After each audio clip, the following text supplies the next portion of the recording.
What is your point? ٹھیک ہے. ایک منٹ صدر صاحب نہیں، ایک منٹ صدر صاحب. دیکھیے صدر صاحب، عمران خان صاحب کو پذیرائی ملک کے اندر بھی مل رہی ہے، پوری انٹرنیشنل دنیا کہہ رہی ہے کہ یہ آدمی اللہ کے بعد ایک بڑا آدمی ہے جس نے قائد کے بعد ایک پیس میکنگ کا ایک جسٹس شو کیا.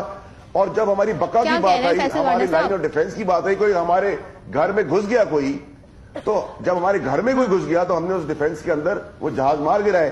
لیکن علامہ میاں کے بعد اگر ایک بڑا اسٹیچر کا آج آپ کو لیڈر ملا ہے ایز پرائم منسٹر، ٹھیک ہے، اور آپ کو ایک چیز پاکستانی قوم کو کر کے دے رہا ہے. علامہ میاں کی بات تھوڑا سا ظاہر ہے، غور کریں آپ. ظاہر ہے ہم ان معاملات میں ظاہر ہے کہاں اللہ کہاں بندہ، مطلب یہ بڑی ہی کوئی نامناسب سے ہمارے سے نہیں ہے. صدر صاحب آئی تھنک کہ آپ کا موڈ کچھ اور ہے. میں بڑا کلیئر ہوں کہ اللہ میاں اوپر ہے، اللہ میاں کے بعد بندے بڑے ہوتے ہیں. خدا نخواستہ آپ نے I think I need a break here. Let's not do politics. لیتی ہوں. بریک کے بعد واپس آتے ہیں. صاحب ذرا آپ بھی ذرا غور کیجئے، ٹھیک ہے. بریک کے بعد واپس آتے ہیں، اس میں مزید بات کرتے ہیں.